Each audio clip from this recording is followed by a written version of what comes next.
Hello everyone, welcome to being teacher. I hope आप सभी अच्छे होंगे।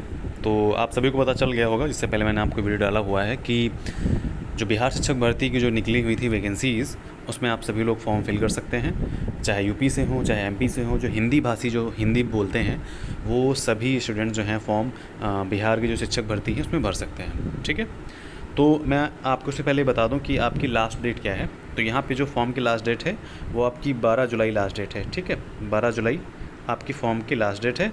और आपको फॉर्म फिल करने के लिए जो है आपकी इसकी जो वेबसाइट है bpsc.bih.nic.in। ठीक है, ये देखिए, ये जो वेबसाइट है ये वाली, ठीक है, इसमें आपको जाना है। ओके, यहाँ पे जा कर के आप जो है अपना फॉर्म फिल कर सकते हैं। उसके बाद में यहाँ पे फॉर्म फिल करने के बाद में आप उसका प्रिंट आउट ज़रूर निकाल लेना, क्योंकि ऐसा बहुत लोग मतलब करते हैं कि फ़ॉर्म भर देते हैं, उसका प्रिंट आउट नहीं निकालते हैं। ओके, तो फॉर्म भर के प्रिंट आउट निकलवा लीजिए, या फिर आप उसको पीडीएफ के रूप में कहीं अच्छी जगह सेव करके रख लीजिए ताकि वो आपकी डिलीट ना हो। ओके, तो यहाँ पे आपकी जो वैकेंसीज़ हैं वो हैं 1,70,000। ये प्राइमरी की सिर्फ वैकेंसीज़ नहीं है, इसमें जो है 3 टाइप की जो वैकेंसीज़ हैं वो इसमें आपको देखने को मिलेंगी। पहली जो वैकेंसीज़ है वो आपको क्लास 1 से लेकर 5 तक की वैकेंसी मिलेगी, जिसको हम प्राइमरी की वैकेंसी बोलते हैं। ठीक है, प्राइमरी टीचर की वैकेंसी बोलते हैं। उसके बाद जो दूसरा है वो आपको 9th और 10th के लिए मिलेंगी। ठीक है, 9 to 10th के जो बच्चों को पढ़ाने के लिए जो है उनसे रिलेटेड जो है वैकेंसीज़ आपको मिलेंगी। और उसके बाद जो तीसरा स्तर है वो है आपका 11th एंड 12th का। ठीक है, आप 11th और 12th के बच्चों को पढ़ाने के लिए आपको 3rd टाइप की जो है कैटेगरी में आपको वैकेंसीज़ देखने को मिलेंगी। ओके, तो सबसे पहले यहाँ पे जो प्राइमरी की वैकेंसीज़ हैं इसमें आपको टोटल अगर आप देखें तो जनरल कैटेगरी की 15,000 समथिंग वैकेंसीज़ हैं। मतलब अब आप सोच लीजिए कि जो अनारक्षित जो सिर्फ कह सकते हैं ना कि मतलब, और उसमें टोटल मिला करके है, मतलब अगर आप सामान्य की सिर्फ हिंदी की देख लीजिए, जैसे जो उर्दू के बच्चे हैं, जो बांग्ला के बच्चे हैं, अगर ये इन्होंने इस सब्जेक्ट में पर्टिकुलर जो है जो कोर्स है वो करके रखा है, तो इसीलिए उर्दू और बांग्ला वालों के लिए है। लेकिन अगर जो हिंदी बोलते हैं उनके लिए 13,397 वैकेंसीज़ ही हैं। ठीक है, इसमें जो 1,70,000 1,72,000 जो वैकेंसीज़ बताई जा रही हैं, इसमें सिर्फ जो प्राइमरी वाले बच्चे हैं, मैं जानता हूँ कि बहुत से बच्चे जो हैं वो सिर्फ प्राइमरी के लिए ही फॉर्म फिल करेंगे। ठीक है, 9th 10th के लिए और 11th और 12th के लिए जो है वो फॉर्म नहीं फिल करेंगे, और फिल करेंगे तो उनकी उतनी तैयारी नहीं हो पाती है। जो बहुत ही मतलब रेयर बच्चे हैं वही मतलब जो है 9th 10th और 11th 12th के लिए फॉर्म के लिए तैयारी करेंगे। अदरवाइज़ अधिकतर बच्चे जो हैं सिर्फ और सिर्फ प्राइमरी टीचर के लिए तैयारी करेंगे, ये मैं जानता हूँ। ओके, तो यहाँ पे उस हिसाब से वैकेंसीज़ जो हैं यहाँ पे नहीं आई हुई हैं, लेकिन ये है कि हाँ, कुछ नहीं से तो कुछ सही। ओके, तो यहाँ पे 13,397 वैकेंसीज़ हैं जो जनरल की हैं, जो जनरल कैटेगरी से बिलोंग करती हैं। उसके बाद ईडब्ल्यूएस वालों की जो है, जो सिर्फ जो बाकी जो जनरल जो मतलब अदर स्टेट के लिए जो वैकेंसीज़ हैं वो सिर्फ जनरल वाली ही हैं, वो अनारक्षित वाली ही हैं। अगर आप बिहार के स्टेट के हैं तो आपको रिजर्वेशन मिलेगा जिस आप कैटेगरी से बिलोंग करते हैं। लेकिन अगर आप बिहार से ना होकर के किसी अदर स्टेट से हैं तो आपको कोई भी रिजर्वेशन नहीं मिलेगा। आप सिर्फ और सिर्फ जनरल में काउंट किए जाएंगे, ये आपको पता ही होना चाहिए। अगर नहीं पता है तो आप आज जान लीजिए। ठीक है, ये हर स्टेट में होता है। उसके बाद में यहाँ पे 9th से 10th जो है उन बच्चों के लिए है। यहाँ पे 9th 10th के वो जो बच्चे हैं उनके लिए आपको पढ़ाने के लिए यहाँ पे वैकेंसीज निकाली गई हैं 8,486। इसमें क्या है, इसमें भी सेम वही चीज़ है कि आपने जिस सब्जेक्ट से आपने बीएड कर रखा है, आपने अगर इंग्लिश से करके रखा है जो आपका मेन सब्जेक्ट था, तो आपने अगर उससे करके रखा है तो आप उसको उसकी वैकेंसीज़ में के लिए आप एलिजिबल हैं। अगर आप हिंदी से करके रखें तो आप हिंदी के लिए एलिजिबल हैं। अगर आपने मैथमेटिक्स से करके रखा है तो आप मैथमेटिक्स के लिए एलिजिबल हैं। इस तरीके से जो है ये वैकेंसीज यहाँ पे फॉर्म फिल करे जाएंगे। ओके, फिर आप हम नेक्स्ट देखते हैं। यहाँ पे आपके 11th और 12th के लिए है। ओके, यहाँ पे 11th और 12th के बच्चों के लिए पढ़ाने के लिए यहाँ पे वैकेंसीज निकाली गई हैं। इसमें क्या है, इसमें आपका जो है ग्रेजुएशन होना चाहिए और आपका बीएड होना चाहिए, वो हम आगे क्वालिफिकेशन आके देखेंगे। लेकिन ये है कि इसमें आपको पर्टिकुलर उसी सब्जेक्ट से आपने ग्रेजुएशन जो है वो किया हुआ हो और उसी से आपने बीएड भी किया हुआ हो। ठीक है, ये आपके जो हैं ये लैंग्वेज वाले सब्जेक्ट्स हैं। ओके, कंप्यूटर विज्ञान में जो है अच्छी खासी वैकेंसीज आई हुई हैं 2,172। मतलब इनकी जो एलिजिबिलिटी है वो हम आगे देखेंगे। यहाँ पे सबसे पहले चीज़ ये है कि यहाँ पे जो आपको लिखा मिला है ये तो पुराना नोटिफिकेशन है, इसमें कोई चेंज होगा भी नहीं। इसमें बिहार का स्थायी निवासी लिखा हुआ है, ये अब जो है चेंज हो चुका है। ओके, अगर आप बिहार से एलिजिबल बिहार के अगर आप नहीं हैं तो भी आप फॉर्म फिल कर सकते हैं। अब यहाँ पे क्लास 1 to 5 के लिए एलिजिबिलिटी देख लेते हैं, जो कि सामान्यतः हर स्टेट में वही रहती है कि न्यूनतम 50% अंकों के साथ में आपका उच्चतर माध्यमिक या प्रारंभिक शिक्षा शास्त्र में 2 वर्षीय डिप्लोमा हुआ हो, चाहे उसको डीएलएड कहा गया हो, चाहे उसको बीटीसी कहा गया हो, जो भी मतलब उस राज्य में आपके यूपी से या जहाँ से बिलोंग करते हैं आपके उस राज्य में नाम दिया गया हो। सेम चीज़ यहाँ पे भी है। और यहाँ पे अब आता है बीएलएड, सेम चीज़ यहाँ पे भी है, ठीक है। और यहाँ पे डिप्लोमा आता है कि न्यूनतम 50% अंकों के साथ में उच्चतर माध्यमिक तथा शिक्षा शास्त्र में द्विवर्षीय डिप्लोमा किया हो, ठीक है, या फिर इसके समकक्ष हो। इस स्नातक व प्रारंभिक शिक्षा में द्विवर्षीय डिप्लोमा चाहे नाम, तो मतलब सिर्फ ये है कि 50% अंकों के साथ में स्नातक और शिक्षा स्नातक मतलब बीएड आपने ये किया हुआ हो, ओके। और अगर आपने मतलब वो सब नहीं किया हुआ है तो आपको वही स्नातकोत्तर और 3 वर्षीय एकीकृत जो होता है बीएड और एमएड आपने वो किया हो, ओके। मतलब बीएससी के साथ साथ में मतलब जो आपने अगर आपने एमए किया, एमएससी किया, जो भी किया है, तो उसके साथ में आपने बीएड या एमएड किया हुआ हो, यहाँ पे ये ऐसा दिया गया है।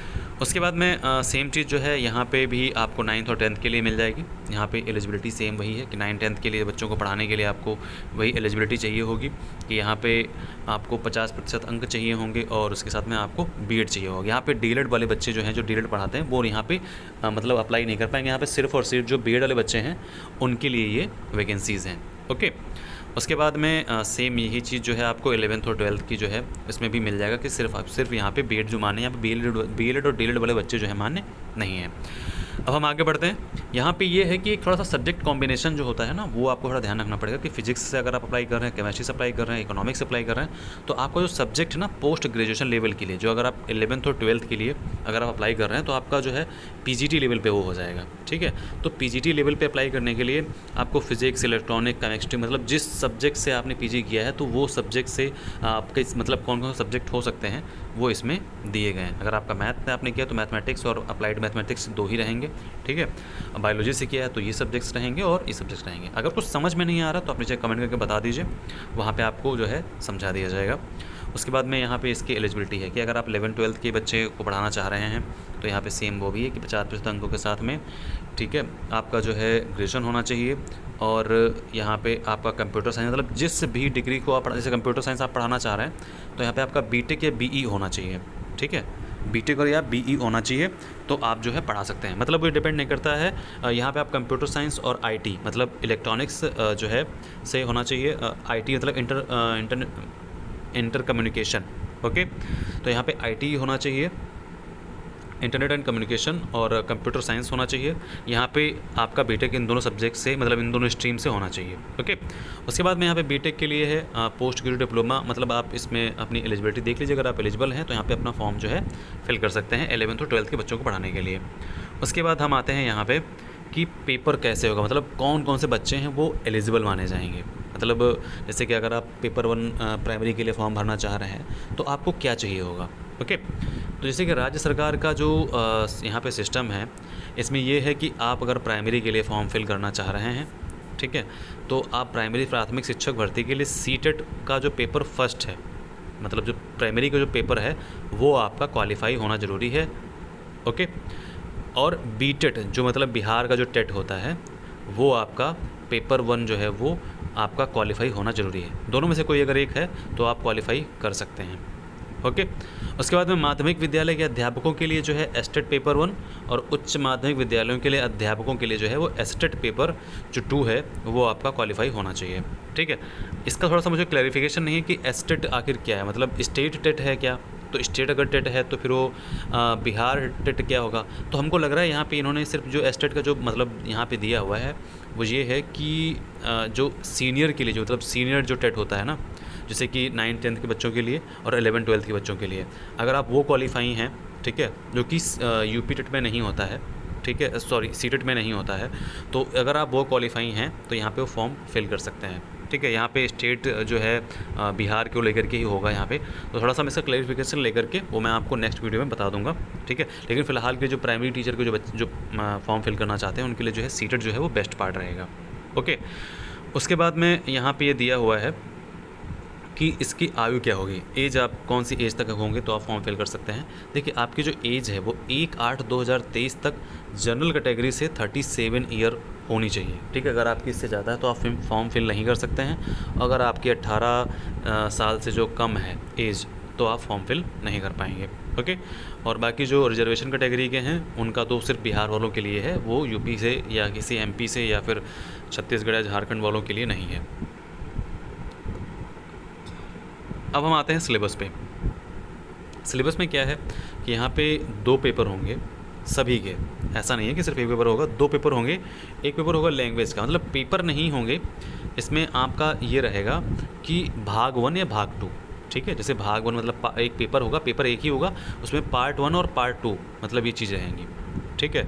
और इस मतलब 2 पेपर होंगे। अच्छा, यहाँ पे 2 पेपर की बात कही जा रही है, सॉरी, यहाँ पे 2 पेपर की बात की जा रही है कि जो पहला पेपर होगा वो सभी के लिए कंपलसरी रहेगा, मतलब वो सभी के लिए कॉमन रहेगा, ठीक है। लेकिन जो सेकेंड पेपर होगा वो सभी का डिफरेंट होगा, ठीक है। जो सभी का जो पेपर है वो डिफरेंट होगा। जैसे कि प्राथमिक विद्यालय जो हैं, ठीक है, प्राथमिक विद्यालय के जो बच्चे हैं उनका जो है ये रहेगा सेम, ठीक है। यहाँ पे जो है प्राथमिक गणित, मानसिक क्षमता परीक्षण, सामान्य जागरूकता, सामान्य विज्ञान, मतलब जो भी एक नॉर्मल सा जो पेपर होता है, जो कॉमन पेपर होता है, सामाजिक विज्ञान, भारतीय राष्ट्रीय आंदोलन, भूगोल और पर्यावरण। और इसके जो क्वेश्चंस रहेंगे उनका जो लेवल रहेगा वो रहेगा SCERT, मतलब जो स्टेट का जो जैसे NCERT होता है वैसे ही स्टेट का होता है SCERT। उसकी जो बुक्स हैं उस पर डिपेंड जो है रहेगा, ओके। अब अगर आते हैं हम 9th और 10th के लिए, तो 9th और 10th के लिए जो होगा, जो विषय और सामान्य का जो सब्जेक्ट होता है, इसमें भाग 1 और भाग 2 रहेगा, ठीक है। पेपर 1 होगा लेकिन इसमें भाग 1 और भाग 2 रहेगा, और आप जो है उसको यहाँ पे उसको क्वेश्चंस वगैरह सॉल्व कर सकेंगे, ओके। अब यहाँ पे हम जो है दूसरा पार्ट आते हैं, यहाँ पे दूसरा जो पेपर है, ठीक है, उसको हम यहाँ पे समझेंगे कि इसमें भाग 1 और भाग 2 कौन कौन से होंगे, ठीक है। 9, क्योंकि देखो पेपर फर्स्ट जो होगा जिसमें कि मतलब भाषा का जो लैंग्वेज रहेगा वो तो सभी के लिए समान रहेगा, लेकिन यहाँ पे थोड़ा सा एक चेंज ये आ जाता है कि भाषा में यहाँ पे आपको 80 क्वेश्चन मिलेंगे, ठीक है, भाग 1 में, और भाग 2 में जो है 40 क्वेश्चन आपको मिलेंगे। तो भाग 1 में आपको इन लैंग्वेजेस से, मतलब जो जिस लैंग्वेज से आपने बीएड किया हुआ, क्योंकि देखो 9th और 10th और 11th और 12th वाले जो है वो सिर्फ बीएड वाले ही फॉर्म फिल कर सकते हैं, डीएलएड वाले नहीं कर पाएंगे। तो बीएड में आपने जिस सब्जेक्ट से बीएड किया हुआ है उस सब्जेक्ट के आपके क्वेश्चन इसमें आपको यहाँ मिलेंगे। मैथ से मैं किया होगा तो मैथ, अगर इंग्लिश से, संस्कृत से, बांग्ला से, उर्दू से किया होगा तो वो आपको यहाँ पे क्वेश्चंस आपको वही करने होंगे, अदर क्वेश्चंस जो आपके मान्य नहीं होंगे, ठीक है। और भाग 2 में क्या है, सेम वही जो नॉर्मल पेपर से ऊपर दिया था, जो जिसमें कि आपको ये एस्टेट वाला जो दे रखा है ना, लेकिन यहाँ पे क्वेश्चन क्या रहेगा, क्वेश्चन ये रहेगा कि किसकी, मतलब क्या क्वेश्चन लेवल भी सेम रहेगा। तो क्वेश्चन यहाँ पे लेवल जो है सेम नहीं रहेगा, क्वेश्चन का जो लेवल है वो बढ़ता और घटता रहेगा। अगर आप 9th-10th के लिए एग्ज़ाम देंगे तो 9th-10th लेवल के क्वेश्चन आपको मिलेंगे, ठीक है, आपके सब्जेक्ट के लिए। जैसे कि इसमें जो भाषा दिया हुआ है, भाग जो दिया हुआ है ये, तो इसमें जो आपके लेवल है ना, ये आपको 9th-10th के लेवल का मिलेगा। और सेम इट इज़ यहाँ पे जो 11th-12th के जो बच्चे हैं उनको 11th और 12th जो भी एग्ज़ाम देंगे, उसके टीचर के लिए बनने के लिए जो एग्ज़ाम देंगे, तो आपको 11th और 12th के लिए यहाँ पे मिलेगा, ओके। अब यहाँ पे सबसे इंपॉर्टेंट चीज़ है कि मतलब क्या सिर्फ एक ही एग्ज़ाम होगा, साक्षात्कार मतलब इंटरव्यू वगैरह होगा नहीं होगा, तो बिल्कुल इंटरव्यू इसमें आपका नहीं होगा। इस चीज़ को ध्यान रखना कि इंटरव्यू वगैरह नहीं है। बहुत से बच्चे जो हैं वो परेशान हो रहे हैं कि इंटरव्यू सर है या नहीं, और यहाँ पे जो है कोड यहाँ पे दिया हुआ है कि कौन सा कोड कहाँ पे क्या कैसे फिल करना है। तो अगर कोई भी प्रॉब्लम आती है या कोई भी डाउट हुआ है, अभी भी कोई डाउट है, तो इनसे आप कमेंट करके बता सकते हैं, वहाँ पे आपका डाउट क्लियर कर दिया जाएगा। और आप टेलीग्राम चैनल से ज़रूर जुड़ जाएँ, वहाँ पे आपको फ्री ऑफ कॉस्ट जो है 2023 का ही आपको वहाँ पे कोर्स अवेलेबल करवाया जाएगा जल्द से जल्द, ठीक है। इसकी एग्ज़ाम डेट क्या है वो मैंने आपको शायद बताई नहीं, बताई है, मैं बता दे रहा हूँ। इसकी जो एग्ज़ाम डेट है वो आपकी अगस्त में होंगी, 10 अगस्त के बाद में, मतलब 4 दिन एग्ज़ाम होंगे आपके। आपका जो है कुछ डेट है, आई थिंक 19, 15, 14 जो है, 14 डेट है, 16 डेट है, उसके बाद 19 है, और 17 और 19 है, ऐसे करके जो डेट्स हैं वो दी गई हैं। फ़िलहाल ये है कि आपका 10 अगस्त के बाद में ही जो है आपका एग्ज़ाम हो जाएगा। तो आपके पास गिनती के आपके पास 1.5 महीने हैं। अगर जो भी 1.5 महीने ढंग से मेहनत कर लेगा उसका सिलेक्शन हो जाएगा, क्योंकि इस बहुत दिनों बाद जो है वैकेंसीज़ आई हुई हैं। तो ये मान के चलिए कि पेपर का लेवल थोड़ा सा जो है ये मॉडरेट ही रखेंगे, थोड़ा सा मतलब हार्ड ही रखेंगे, ज़्यादा हार्ड नहीं रखेंगे, थोड़ा सा हार्ड रखेंगे, क्योंकि जो प्राइमरी टीचर की जो वैकेंसीज़ हैं वो बहुत कम हैं। और इन लोगों ने जो अदर स्टेट की जो बच्चे हैं उनको अप्लाई करने के लिए जो इन्होंने जो सुविधा दे दी है ना, तो उसके बाद देख लेना, मुझे लगता है ऐसा पर्सनली कि कम से कम 10 लाख फॉर्म जो हैं इसमें पड़ेंगे, ठीक है, मुझे ऐसा लगता है। क्योंकि 10 लाख जो है फॉर्म, मैं मिनिमम बता रहा हूँ, क्योंकि हो सकता है इनकी संख्या और बढ़ जाए, लेकिन मैं ये बता रहा हूँ कि 8 से 10 लाख के बीच में जो है इसमें फॉर्म पड़ेंगे, ओके। तो अगर कोई डाउट है, कोई बात पूछनी, कुछ कहना है, कुछ बताना है, तो आप नीचे कमेंट बॉक्स में कमेंट करके बता सकते हैं। और तैयारी कैसे करनी है वो मैं आपको अगली वीडियो में बताऊँगा, कि ऑलरेडी ये वीडियो बहुत लंबा हो चुका है, ओके। ध्यान रखिए अपना, मिलते हैं नेक्स्ट वीडियो में, बाय बाय।